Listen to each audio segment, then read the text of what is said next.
स्वागत है आप सभी का। आपके साथ मैं हूं स्वप्निल और आज की प्रदेश की सबसे बड़ी खबर पर सबसे बड़ा अपडेट सुन लीजिए। पेपर लीक पर गहलोत सरकार सख्त है। शिक्षा विभाग के 4 कार्मिकों को पेपर लीक प्रकरण में बर्खास्त किया गया है। हेमागुड़ा के पुखराज को बर्खास्त किया गया है। जसवंतपुरा जालोर के रावता राम, सिरोही के भागीरथ और जालोर चितलवाना के सुरेश कुमार को बर्खास्त कर दिया गया है। देखिए, जो प्रारंभिक जांच चल रही है उसमें जिस तरह की बातें सामने आ रही हैं, जिस तरह के सबूत मिल रहे हैं, उनके आधार पर इन्हें बर्खास्त कर दिया गया है। शिक्षा मंत्री बी.डी. कल्ला ने इस संबंध में कार्रवाई को मंजूरी दी। पुलिस और कई कार्मिकों की भूमिका की भी इस मामले में जांच हो रही है। तो इस वक्त का बड़ा अपडेट, बड़ी खबर पेपर लीक प्रकरण से जुड़ी हुई। गहलोत सरकार सख्त है। सीएम गहलोत आज शाम में जब मीडिया से मिले तो उन्होंने ये कहा था कि एक तो युवाओं के साथ अन्याय नहीं होने दिया जाएगा और दूसरा किसी भी दोषी को बख्शा नहीं जाएगा, दोष चाहे जिस स्तर पर हो। शिक्षा विभाग के 4 कार्मिकों को बर्खास्त कर दिया गया है। और सीधा चलते हैं जालोर। सहयोगी श्याम इस वक्त हमारे साथ जुड़ रहे हैं। श्याम, प्रारंभिक जांच में जो सबूत मिले उनके आधार पर 4 कार्मिक बर्खास्त हुए, उसके अलावा अन्य कार्मिक भी जांच की रडार पर है। किस तरह का इन्वॉल्वमेंट या किस तरह की नेग्लिजेंसी रही है?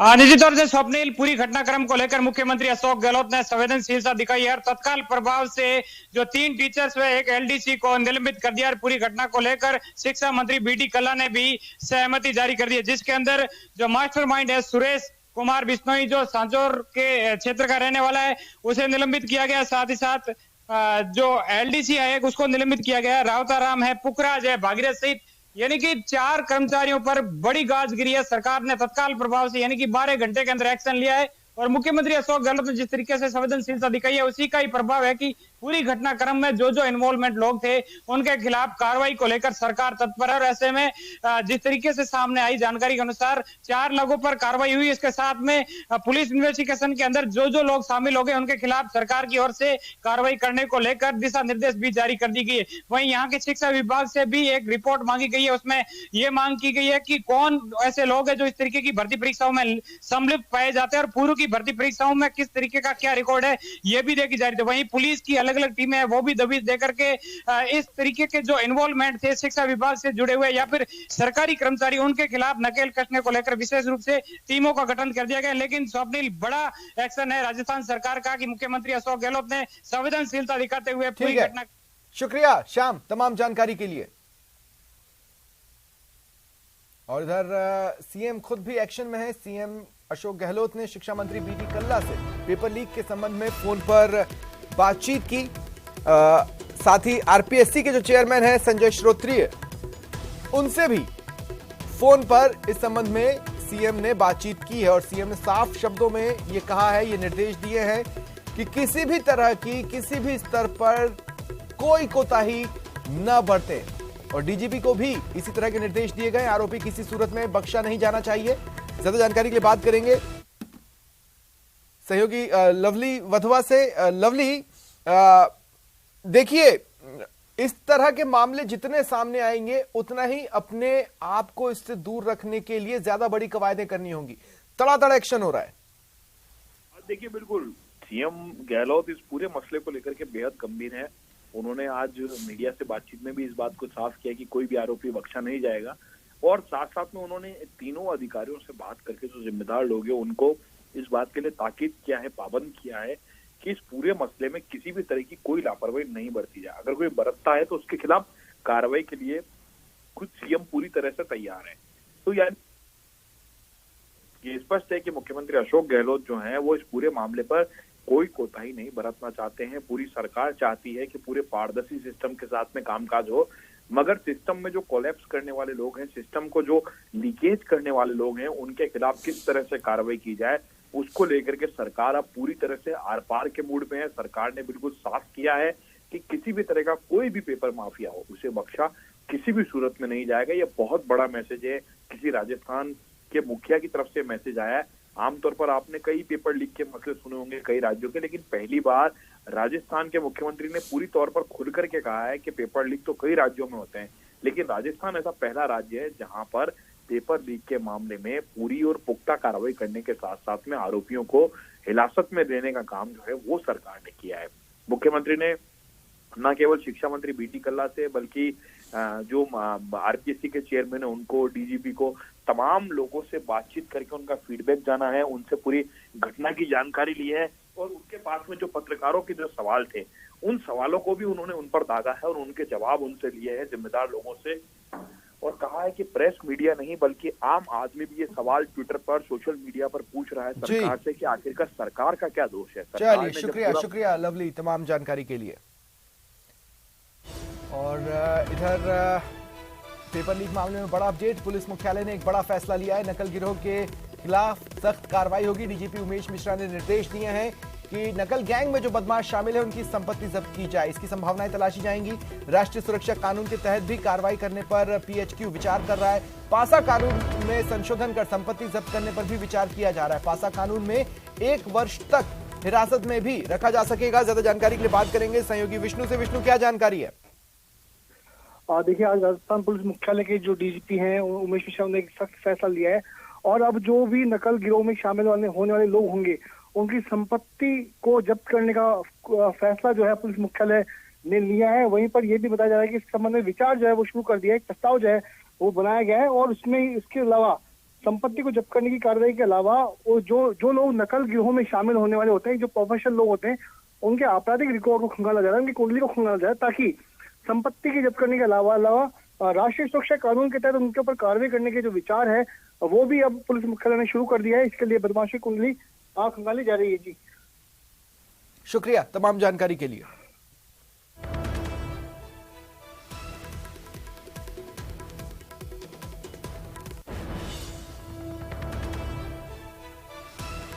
और देखिए, पेपर लीक मामले में बड़ा एक्शन ये भी लिया गया है कि जो 46 अभ्यर्थी पकड़े गए हैं उन्हें आजीवन आयोग की परीक्षा देने से डिबार कर दिया गया है।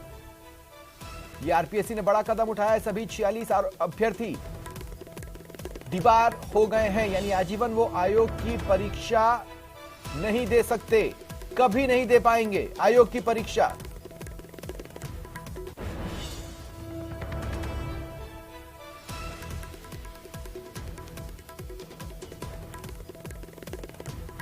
डिबार हो चुके हैं ये 46 अभ्यर्थी, सभी के सभी। अगर आयोग से जुड़ी सरकारी नौकरी में अपने भविष्य का सपना देख रहे थे तो अब उसे देखना छोड़ दें। जिस तरह की करतूत की है उसके बाद इन्हें हक नहीं बनता और इसीलिए इन्हें डिबार कर दिया गया है।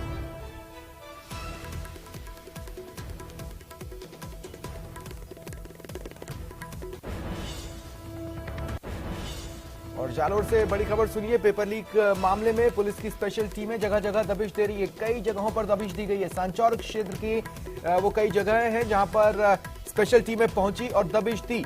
देखिए, जिस तरह से पूछताछ चल रही है उसके आधार पर नकल गिरोह के जो सदस्य हैं वो जहां हो सकते हैं उन्हें खंगाला जा रहा है। उन जगहों पर पहुंचकर दबिश दी जा रही है, उनकी तलाश की जा रही है। क्योंकि देखिए, मुख्य रूप से अब तक जालोर का बड़ा कनेक्शन इस पेपर लीक मामले में सामने आया है। ऐसे में स्पेशल टीमों का गठन किया गया, सांचौर क्षेत्र में भेजा गया और जानकारी मिल रही है कि 24 से ज्यादा जगह हैं जहां पर इन टीमों ने तड़ातड़ एक के बाद एक दबिश दी। सांस लेने की फुर्सत ना मिल पाए, कहीं कोई भाग ना छूटे, इसलिए बड़े लेवल पर और त्वरित तरीके से दबिश दी गई है।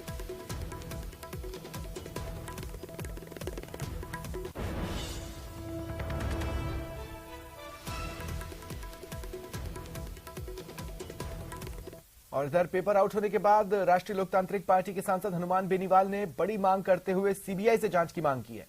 साथ ही आरपीएससी चेयरमैन को बर्खास्त करने की भी मांग रखी। इधर आरएलपी कार्यकर्ताओं ने जयपुर, जोधपुर, नागौर और अजमेर में राजस्थान लोक सेवा आयोग के कार्यालय पर प्रदर्शन किया। 4 तस्वीरें आरएलपी के प्रदर्शन की आपके टीवी स्क्रीन पर है।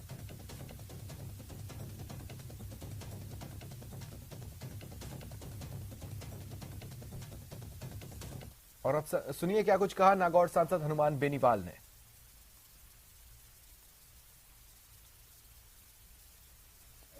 ये शर्मसार है। आज से पहले भी रीट को लेकर जहाँ लोकसभा तक हमने मामला उठाया, सड़कों पर से रीट का एग्जाम सरकार को रद्द करना पड़ा, जेईएन का, एसआई का, पटवारी का आए दिन पेपर लीक हो रहा है। आरपीएससी जो एग्जाम करा रही है, इसके चेयरमैन पहले ही जेल जा चुका है। आरपीएससी दागदार है और मैं इसमें मांग करूंगा कि आरपीएससी के चेयरमैन को बर्खास्त करे। इसमें मंत्री, शिक्षा मंत्री इस्तीफा दे। इसको लेकर राष्ट्रीय लोकतांत्रिक पार्टी ने बीकानेर, जोधपुर, जयपुर और आरपीएससी का कार्यालय वहां प्रदर्शन करने के स्थानीय इकाइयों को निर्देश दे दिए। इसको लेकर आरपीएससी बड़ा आंदोलन राजस्थान के अंदर करेगी। और हाल ही में राहुल गांधी द्वारा भारत जोड़ो यात्रा के दौरान राजस्थान के विधायकों, मंत्रियों और अन्य जनप्रतिनिधियों को पदयात्रा का सुझाव दिया गया था। इसके बाद श्री गंगानगर जिले के दौरे पर आए प्रभारी मंत्री गोविंद राम मेघवाल ने कहा कि जल्द ही वे भी पदयात्रा करेंगे। उन्होंने कहा वे न केवल 15 किलोमीटर बल्कि 20 किलोमीटर की पदयात्रा कर आम लोगों के बीच पहुंचेंगे। प्रभारी मंत्री गोविंद राम मेघवाल ने कहा, यदि कोरोना की आहट हुई तो प्रोटोकॉल के तहत मास्क और सोशल डिस्टेंसिंग के साथ पदयात्रा कर आम लोगों के बीच पहुंचेंगे। कर रहे हैं, अगर कोरोना भी आएगा तो हम डिस्टेंस रख करके हम चाहेंगे कि लोगों की बात सुने। और कोरोना में बिल्कुल ही अगर गवर्नमेंट की पाबंदी लगी तो रोकनी पड़ेगी। आने तो हम तो चाहते हैं कि 15 किलोमीटर की चाहे 20 किलोमीटर चलना पड़े, जनता के बीच में जाके और उनकी बात सुननी चाहिए। धारीवाल ने आज अपने आवास पर प्रेस वार्ता कर सरकार के 4 सालों के कार्यों और उपलब्धियों के बारे में मीडिया को जानकारी दी। यूडीएच मंत्री शांति धारीवाल ने चिरंजीवी योजना को सबसे ज्यादा महत्वपूर्ण योजना बताया। सरकार के 4 सालों के कार्यों और योजनाओं को लेकर मंत्री शांति धारीवाल ने विस्तार से बताया। इंदिरा रसोई, शहरी रोजगार योजना, फ्री दवा योजना, अंग्रेजी माध्यम विद्यालय खोलने, प्रशासन शहरों के संग अभियान समेत सभी योजनाओं के बारे में बात रखी। निःशुल्क जांच योजना 90 जिले तथा उप जिला सैटेलाइट अस्पताल, डिस्ट्रिक्ट हॉस्पिटल्स और सब डिस्ट्रिक्ट हॉस्पिटल्स चिकित्सालयों में 56 सामुदायिक स्वास्थ्य केंद्रों में तथा 37 प्राथमिक स्वास्थ्य केंद्रों में एवं डिस्पेंसरी चिकित्सालयों में 15 प्रकार की जांचें निःशुल्क की जा रही हैं। और आखिरी है निरोगी राजस्थान, यानी कि जीवन शैली को बदलने के लिए, लोगों में जागरूकता पैदा करने के लिए प्रत्येक व्यक्ति का स्वास्थ्य परीक्षण और जन चेतना के कार्यों के लिए 18 दिसंबर 2019 से निरोगी राजस्थान अभियान की शुरुआत की गई है, जो आज भी जारी है। दौसा के लालसोच में टंकी पर महिला सरपंच के द्वारा किया जा रहा प्रदर्शन करीब 12 घंटे बाद खत्म हुआ। महिला सरपंच अपने पति के साथ टंकी पर चढ़ प्रदर्शन कर रही थी। दरअसल महिला सरपंच चांदसेन गांव की बेशकीमती जमीन को अतिक्रमण मुक्त करने की मांग पर आई है। महिला सरपंच से फोन पर संपर्क साधकर वार्ता के लिए राजी किया। उसके बाद कुछ बिंदुओं पर सहमति बनी, जिसमें चांदसेन गांव की बेशकीमती जमीन पर अतिक्रमण को 1 जनवरी तक पूरी तरह मुक्त किए जाने का आश्वासन दिया गया।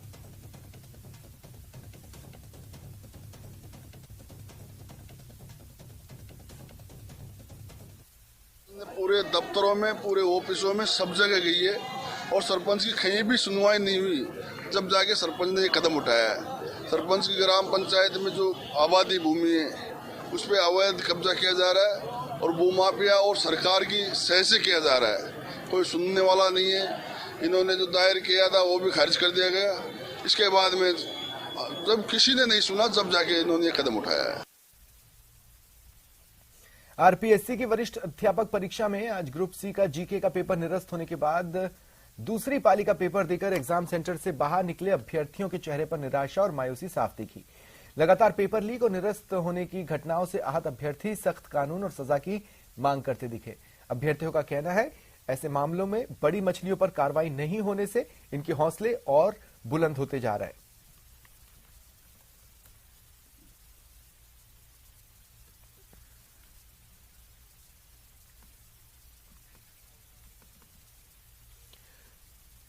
धौलपुर पुलिस ने हत्याकांड का खुलासा कर दिया है। जांच में 20 दिसंबर को दिहौली थाना इलाके में एक महिला की लाश मिली थी।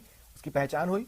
जांच में पता चला कि भाई ने हत्या की थी, जो आगरा का रहने वाला है। भाई ने बहन की हत्या गोली मारकर की थी।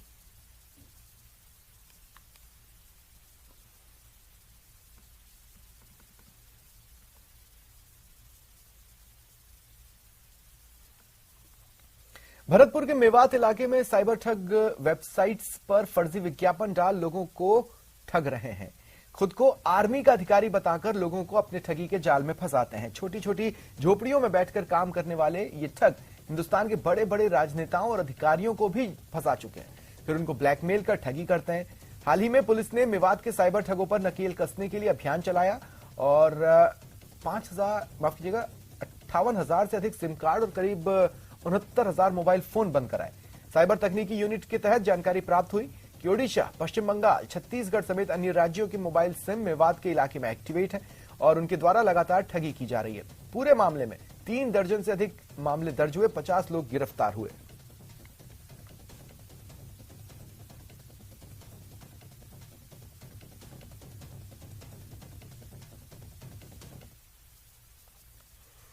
करौली सदर थाना पुलिस और डीएसटी ने 5 देसी कट्टे और 40 कारतूस बरामद कर एक आरोपी को गिरफ्तार किया। पुलिस को सूचना मिली थी एक युवक अवैध हथियार के साथ सरमथुरा की तरफ आ रहा है। पुलिस ने नाकाबंदी कराई। बाइक सवार ने नाकाबंदी देखी और भागने लगा। पुलिस के ज़ाब्ता और डीएसटी ने उसे पकड़ लिया। उससे पूछताछ की जा रही है।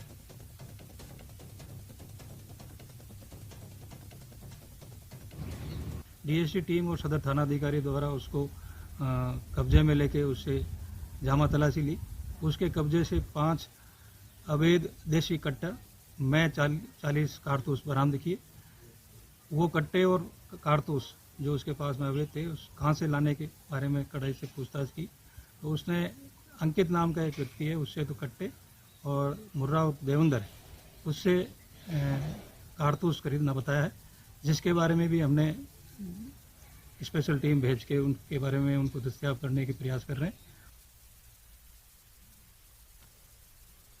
प्रदेश में बढ़ते बिजली संकट को लेकर आज बीकानेर दौरे पर आए ऊर्जा मंत्री ने कहा कि सरकार बिजली आपूर्ति के सभी प्रबंध कर रही है, लेकिन डिमांड बढ़ गई है और उपलब्धता में कमी आ रही है। फिर भी सरकार हर स्तर पर बिजली खरीदने का काम कर रही है ताकि सभी को पूरी बिजली मिल सके और कटौती भी की जा रही है। ऊर्जा मंत्री भंवर सिंह भाटी आज बीकानेर दौरे पर हैं, लेकिन राजस्थान में जिस तरह से बिजली संकट गहराता जा रहा है, हम बात करते हैं सर, क्या कारण है बिजली संकट बार बार जो है वो राजस्थान में गहराता जा रहा है?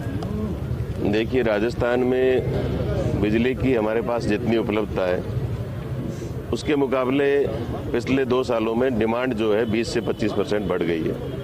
उपलब्धता और डिमांड मांग में जो है आपूर्ति में और उपलब्धता में काफ़ी मैं समझता हूँ कि 2-2.5 हज़ार मेगावाट का हमारे अभी अंतर चल रहा है। बिजली हम जिस सोर्स से भी ओपन एक्सचेंज से जहाँ से भी बिजली मिल सकती है, दूसरे राज्यों से मिल सकती है, तो वो भी हम खरीद रहे हैं। उसके बावजूद अभी चूँकि रबी की फसल का समय है तो बिजली की अभी थोड़ी कमी महसूस हो रही है, कमी कई बार हो रही है। तो उसमें हमने ये निर्णय किया है कि सुबह के समय में आधा घंटा गांव में, आधा घंटा शहरों में कटौती करेंगे, तो उसको हम एक तरह से बैलेंस करेंगे। तो हम रोज़ खरीद भी रहे हैं।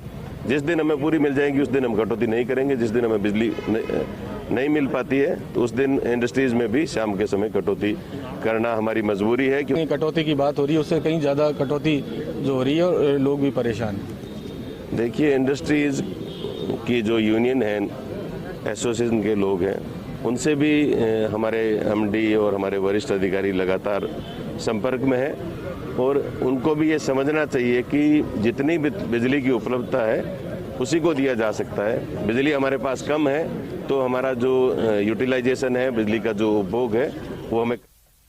कोटा में आरटीयू के प्रोफेसर के बाद ट्रैफिक पुलिसकर्मी ने स्कूली छात्रा से ऐसी करतूत की जिससे खाकी शर्मसार है। मामला जवाहरनगर थाना इलाके का है। सीएडी सर्किल पर तैनात कैलाश नाम के सिपाही ने स्कूटी सवार छात्रा को हेलमेट के नाम पर रोका, जबरन दोस्ती करने के लिए कहने लगा। जब लड़की ने मना किया तो 10,000 के चालान की बात कही। बड़ी मुश्किल से कैलाश से पीछा छुड़ाकर वो अपने घर पहुंची। परिजनों को घटना बताई, जिसके बाद परिजन पीड़ित छात्रा के साथ कोटा एसपी के पास गुहार लगाने पहुंचे। जो सीआईडी सर्किल पे मेरे को ट्रैफिक पुलिस वाले ने रोका, उसने बोला कि तेरी शादी हो रही है क्या? मैंने बोला नहीं। तो उसने बोला कि फ्रेंडशिप करोगी, तो मैंने उसको मना किया। मैंने बोला उनका सर मैं नहीं करूं। फिर भी मेरे को जिद करने लगा। फिर मैंने बोला उनका मेरे पास मोबाइल नहीं है। तो उसने बोला कि मैं दिला दूंगा तेरे को मोबाइल 10,000 का। प्रदेश के पशुपालकों के लिए नए साल पर सबसे बड़ी खुशखबरी ये है कि अब राजस्थान में भी विकसित देशों की तर्ज पर उन्नत किस्म का पशुधन तैयार किया जा सकेगा। राजस्थान में पहली बार राज्य सरकार की ओर से एम्ब्रो ट्रांसफर टेक्नोलॉजी के इस्तेमाल से पशुपालक बेहतर गुणवत्ता वाले पशुधन पैदा करने की कवायद शुरू की जा रही है। पशुपालकों और किसानों को एम्ब्रो ट्रांसफर टेक्नोलॉजी के जरिए घर बैठे ही मामूली सी लागत पर अपना मनचाहा उत्तम गुणवत्ता बेहतर दूध देने वाला पशुधन मिलने का सपना पूरा हो सकेगा। राजूवास राष्ट्रीय डेयरी डेवलपमेंट बोर्ड और राजस्थान कोऑपरेटिव डेयरी फेडरेशन के सहयोग से 15 जनवरी को एम्ब्रो ट्रांसफर टेक्नोलॉजी पाली जिले में शुरू हो रही है। राजूवास, एनडीडीबी और आरसीडीएफ पाली जिले में 2 दर्जन से ज्यादा पशुओं में ईटीटी तकनीकी की शुरुआत कर रहे हैं। 7 संभागीय मुख्यालयों पे तथा जोजावर पाली में सेक्स सॉर्टेड सीमन से आगे बढ़ के एम्ब्रो ट्रांसफर टेक्नोलॉजी का उपयोग में किया जा रहा है। एम्ब्रो ट्रांसफर टेक्नोलॉजी के तहत सेक्स सॉर्टेड सीमन से ही वो एम्ब्रो तैयार होंगे, एम्ब्रोज हमारे पास आएंगे और उसको हम जो मादा गायें हैं उनके अंदर प्रत्यारोपित करेंगे ताकि एक उन्नत किस्म का मादा पशु प्राप्त हो सके जिसके उत्पादन क्षमता अपनी मां से कई गुना अधिक होगी। तो नई टेक्नोलॉजी है, फार्म पे काफ़ी उपयोग में ली जाती है, लेकिन फील्ड कंडीशन में किसान के घर पे करने के लिए ये पहली बार इस तरह का ये हुआ है। तो इस बजट घोषणा के तहत हम लोग तैयारी कर रहे हैं। खाद्य मंत्री प्रताप सिंह खाचरियावास ने भारत सरकार से चीन से आने वाले कार्गो और फ्लाइट बंद करने की मांग की। उन्होंने कहा, भारत सरकार ने पहले जो गलती की उसे दोहराना नहीं चाहिए। भारत जोड़ो यात्रा में लाखों लोग जुड़ रहे हैं तो बीजेपी की जनाक्रोश यात्रा फेल हो गई, जिस कारण भारत जोड़ो यात्रा को रोकने की कोशिश हो रही है।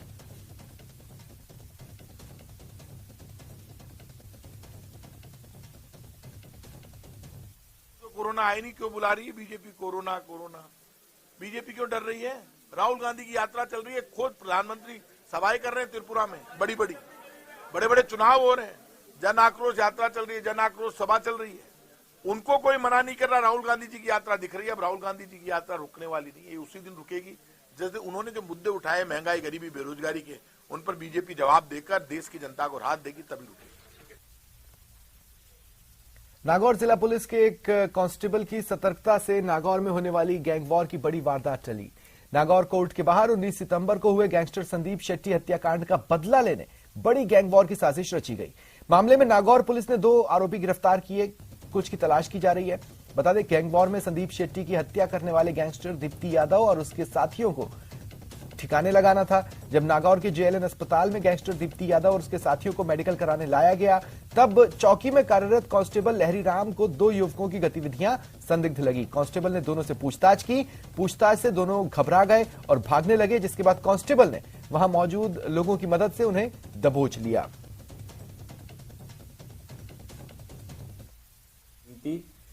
जिसमें एक व्यक्ति संदीप शेट्टी जो हरियाणा का एक निवासी था और विभिन्न आपराधिक घटनाओं में शरीक था, उसकी हत्या की गई थी। और उस हत्याकांड में जो अभियुक्त नाम हमने तफ्तीश में नामजद की है, उनकी 6 अभियुक्तों की उसी टाइम पे तत्काल गिरफ्तारी हुई। फिर लगातार नागौर पुलिस सक्रिय रही।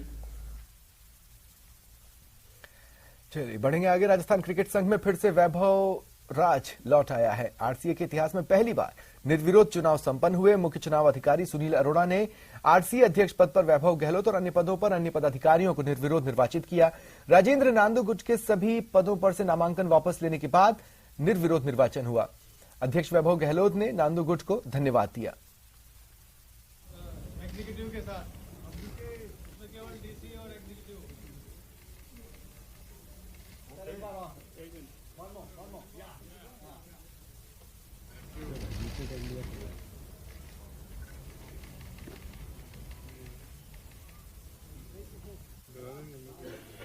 इनमें कई लोगों ने कई वर्षों तक अपने अपने जिलों में क्रिकेट चलाई है, तो निश्चित तौर पे जो इनका सलाह रही, इनकी समय समय पे इनके जो एडवाइस रही, इन्होंने हमेशा, इन तमाम साथियों ने हमेशा क्रिकेट को आगे कैसे बढ़ाएं, इसके लिए हमेशा इन लोगों के सुझाव इन 3 सालों में हमेशा वेलकम थे और आने वाले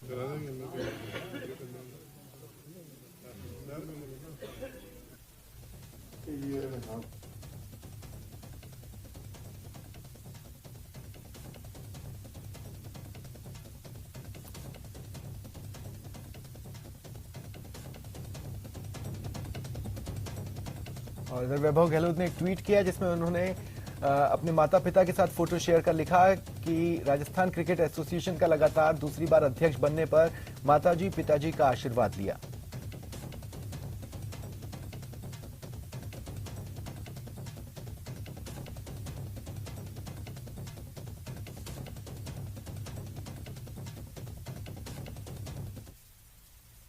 देश के कोने कोने से क्रिसमस और नए साल का जश्न मनाने पर्यटक रेगिस्तानी टूरिस्ट प्लेसेस का रुख कर रहे हैं, लेकिन इस बीच दुनिया भर में कई देशों में कोरोना की नई लहर से जैसलमेर पर्यटन विभाग अलर्ट मोड पर आ गया है। पर्यटकों के लिए एडवाइजरी जारी की गई है।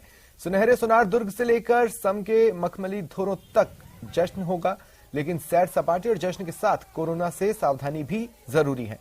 क्रिसमस न्यू ईयर सेलिब्रेशन के लिए हजारों की तादाद में देसी विदेशी सैलानी पहुंच रहे हैं। पर्यटन स्थलों पर सैलानियों की चहल पहल देखी जा रही है। वहीं सरकार की एडवाइजरी के बाद चिकित्सा विभाग भी अलर्ट हुआ है। क्रिसमस तथा नववर्ष के लिए जैसलमेर में आने वाले सैलानी हम सब जानते हैं आगे आ रहे हैं, परंतु वर्तमान में जो कोविड-19 के केसेज की जो सूचना मिली है अंतर्राष्ट्रीय स्तर पे, विशेष दूसरे देशों में और भारत में भी कुछ केसेस मिले हैं, उसके तहत जैसलमेर जिले में भी हमने चिकित्सा विभाग ने अपने स्तर पे पूर्ण तैयारी कर ली है। फिलहाल इतना ही। नमस्कार।